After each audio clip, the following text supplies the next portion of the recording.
Ini adalah Ini kisahku. adalah kisah saya. Halo teman-teman, apa kabar? Ada saya kembali, Aryan Surya, sahabat baik kamu dari Pagar Kehidupan. Kalau kamu teliti, ada banyak suara burung di sekitar saya. Betul sekali. Ini sengaja ya, saya melakukan sebuah pembuatan konten di tengah alam yang mengandung suara yang juga bisa kamu nikmati. Jadi kalau kamu sedang dalam keadaan yang tidak baik, coba kamu tiru saya. Belajar untuk mendengarkan suara alam. Dan suara alam itu seperti apa? Semua yang ada di alam bebas itulah suara alam. Salah satunya adalah bunyi burung yang kamu juga dengar bersama saya. Indah kan? Nah, kali ini sambil kita mendengarkan suara burung yang indah untuk didengar, kita akan membahas sebuah topik yang ada kaitannya juga dengan keindahan hidup tapi yang tertunda. Bener, teman-teman, coba deh, sadar gak sih Tuhan itu kan baik ya? Pernah gak kamu bertanya, kalau memang Tuhan itu baik, kenapa ya kok saya selalu menghadapi permasalahan hidup yang bikin saya sedih atau bahkan marah? Katanya Tuhan itu baik. Jawabannya sederhana, karena kebahagiaan kamu selalu tertunda. Kenapa bisa tertunda? Karena ada 1, 2, 3 hal yang di dalam diri kita, dalam diri kamu belum diperbaiki. Hal apa itu? Kita bahas ya. Jadi gini teman-teman, ini sebenarnya kembali terinspirasi dari kisah-kisah yang saya baca sendiri di aplikasi Quora ya. Jadi saya bacakan intinya. Ada orang yang selalu merasa bahwa maaf ya, orang tua itu menjadi musibah bagi mereka. Bukan karena anak ini durhaka, tapi ternyata permasalahannya adalah kedua orang tuanya ini sendiri pun tidak menginginkan dia sebagai seorang anak yang terlahir ke dunia. Sehingga bisa ditebak ya teman-teman apa yang terjadi. Yang terjadi adalah dia dengan orang tuanya tidak bisa akur sama sekali, karena dari kecil hingga dewasa mereka memperlakukan anaknya sendiri dengan perlakuan yang tidak pantas. Sehingga anak ini berkembang menjadi seorang pribadi yang maaf sekali tidak cinta dengan kedua orang tuanya.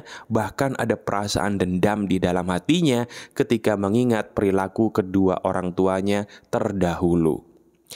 Nah sekarang dari sini saya ingin mengambil sebuah kesimpulan yang penting banget untuk saya sampaikan sama kamu. Dengerin deh. Teman-teman, rezeki kita itu hebat. Tapi sayangnya rezeki kamu itu terhambat.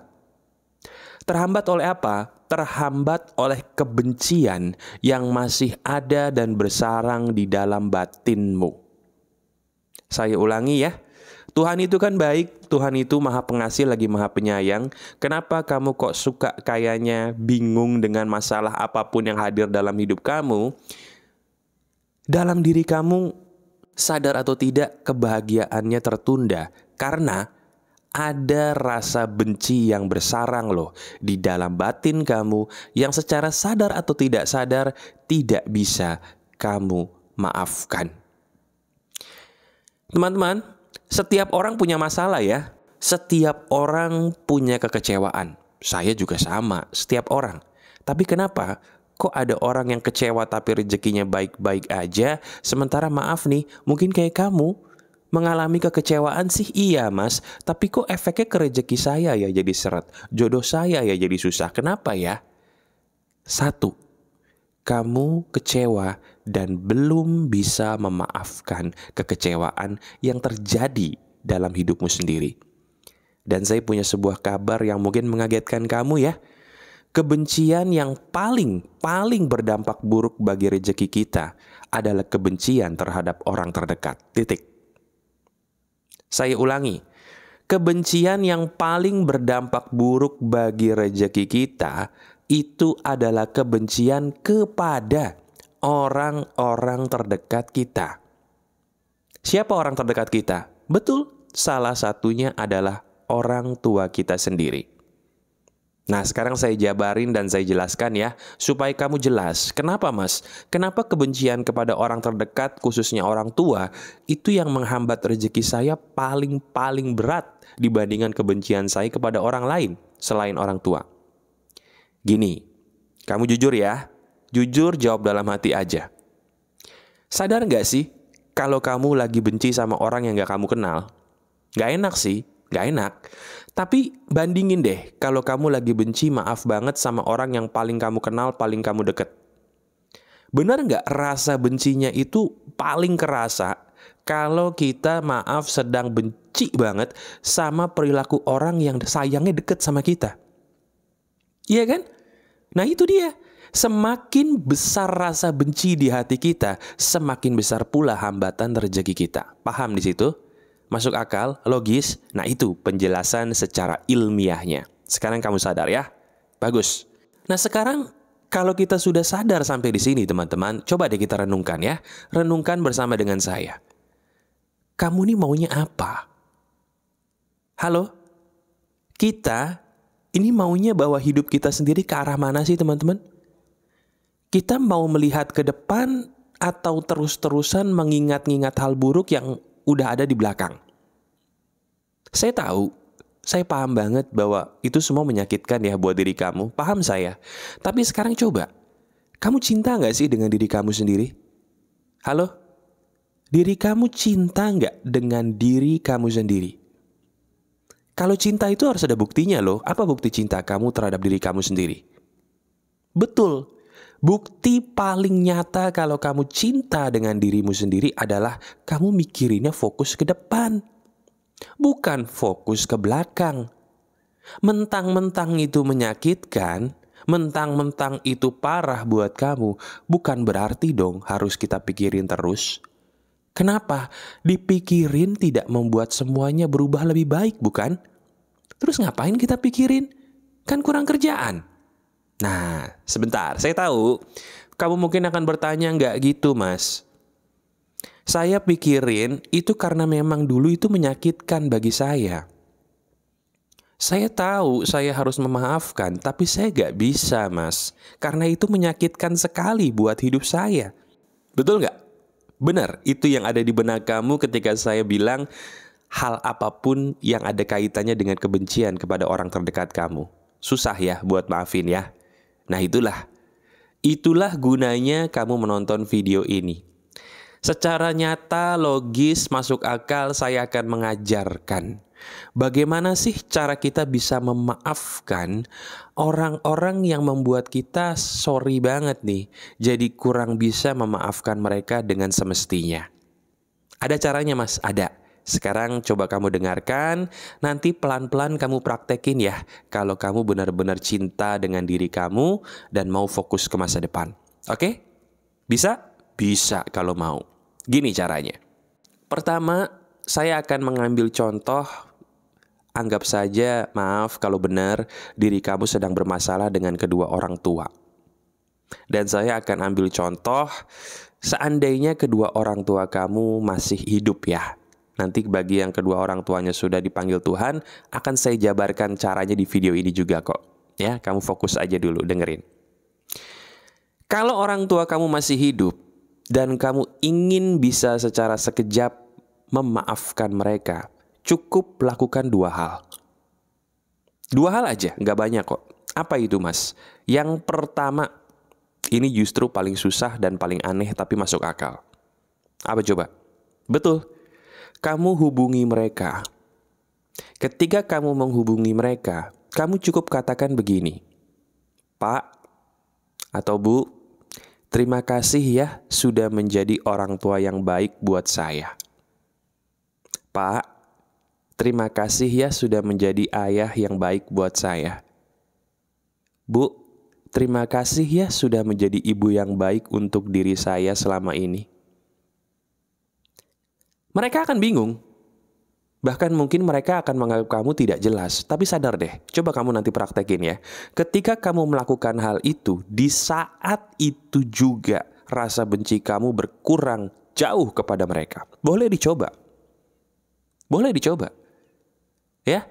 Nah, cara yang pertama adalah menelpon mereka atau menghubungi mereka atau bahkan menghampiri mereka. Kemudian katakan terima kasih ya Pak sudah jadi ayah yang hebat. Terima kasih ya Bu sudah jadi ibu yang hebat. Lakukannya berapa kali, Mas? Sesering mungkin. Terima kasihlah. Terima kasihlah kepada diri kamu sendiri yang mau melakukan ini sesering mungkin. Ya, terima kasih kepada diri sendiri itu dengan cara berterima kasih kepada rasa bencimu. Siapa? Ya orang tua dalam hal ini. Kamu terima kasih, Bu, karena sudah menjadi ibu yang hebat bagi saya. Terima kasih, Pak, sudah menjadi bapak yang hebat untuk saya selama ini. Nah, itu kan orang tua, Mas. Bagaimana seandainya yang membuat saya benci ini, maaf banget, bukan kedua orang tua? Sama. Kamu hubungi orang itu, ya, kamu katakan terima kasih ya, kamu pernah menjadi orang yang baik untuk saya. Wah, cara ini akan membuat orang itu bingung. Tapi hati kamu jadi lega karena bisa melawan kebencian yang selama ini datang. Itu cara yang pertama. Cara yang kedua gimana? Simple. Setiap kali kamu berdoa, doakan mereka orang-orang yang kamu benci tadi. Doakan seolah-olah mereka adalah orang yang kamu sayang selama ini. Contoh, kamu doakan, ya Tuhan, saya doakan bapak saya, berikanlah beliau kebahagiaan, kebaikan, dan kemudahan dalam hidupnya. Amin. Seandainya bapak kamu tuh yang bikin kamu dulu sakit hati. Kalau seandainya ibumu, sama. Ya Tuhan, saya doakan ibu saya, berikanlah ibu saya kebahagiaan, kelapangan rizki, dan kesehatan terbaiknya. Amin. Wah, kalau kamu bisa melakukan dua hal ini aja, kamu akan jadi sosok yang paling beruntung. Kenapa? Karena rezekimu akan membaik disebabkan rasa bencimu di hati kepada mereka sudah pudar. Ini fakta deh, praktekin ya. Nah, bagaimana kalau kedua orang tuamu sudah dipanggil Tuhan? Nah, ini yang paling efektif nih. Ya, paling efektif kenapa? Karena ini harus dilakukan setiap hari. Gimana caranya, Mas? Pertama, kamu cari orang-orang yang berkebutuhan untuk kamu tolong. Ya, bisa orang yang ada di depan matamu, bisa juga ada orang-orang yang butuh bantuan, contohnya di aplikasi Kita Bisa tuh. Oke? Nah, kemudian ketika kamu ingin menolong mereka, kamu berdoa dulu dalam hati. Ya, berdoanya contohnya begini, ya Tuhan, saya niat sedekah saat ini untuk ibu saya, sebut namanya, atau bapak saya, sebut namanya. Berikanlah mereka kebaikan, keberkahan, dan kebahagiaan. Saya ikhlas. Saya ulangi ya. Kamu mau sedekah nih, ya. Kamu niatkan dulu dalam hati, ya Tuhan, saya niat bersedekah kali ini untuk ibu saya, sebut namanya, atau untuk bapak saya, sebut namanya. Berikanlah mereka atau berikanlah beliau kebaikan, keberkahan, dan kebahagiaan di sana. Saya ikhlas. Harus ada saya ikhlasnya di bagian akhir. Habis itu kamu sedekah, udah. Ketika kamu melakukan itu rutin, itu kebencian kamu pelan tapi pasti pudar. Dan lagi kamu dapat berkah, karena bersedekah atas nama orang tua itu berkahnya berkali lipat. Jadi dari sini, sekarang benar-benar diri kamu tuh cuman punya pilihan dua, teman-teman. Mau masa depan yang kamu tuju atau masa lalu yang kamu kenang. Kalau diri kamu betul-betul adalah sahabat pagar kehidupan dan cinta dengan dirimu sendiri, mau bersyukur sama Tuhan atas hidup yang dikasih setiap hari, fokusnya ke masa depan ya. Masa lalu itu tidak untuk selamanya dikenang. Kenang yang baik-baik aja, tapi yang buruk-buruk kita maafkan pelan tapi pasti dengan cara seperti ini, cara yang masuk akal. Praktekin deh, lihat hasil yang akan terjadi dalam hidup kamu. Ketika kamu bisa memudarkan rasa bencimu kepada orang yang paling menyakitimu, di saat itulah rezekimu akan membaik pelan tapi pasti. Karena seperti yang pernah saya bilang ya di video pagar kehidupan, apa itu? Rezeki dari Tuhan itu tidak pernah berhenti. Cuman keran rezekinya sering mampet. Sering mampet sama apa? Sama perasaan-perasaan yang ada kaitannya dengan kebencian. Lancarkan keran rezekimu agar rezeki dari Tuhan bisa mampir ke dalam hidup kamu dengan selancar-lancarnya. Dengan apa? Betul, dengan rajin memaafkan mereka yang membuat kamu benci kepada mereka. Cara ini salah satunya ya, praktekin. Ini emas dan ini kenyataan. Masuk akal loh, ya. Masih ada saya, Aryan Surya, sahabat baik kamu selalu dari Pagar Kehidupan. Tetap keep the spirit, keep sharing, and keep loving.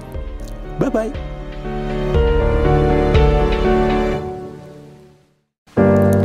Ini adalah kisahku. Ini adalah kisah saya.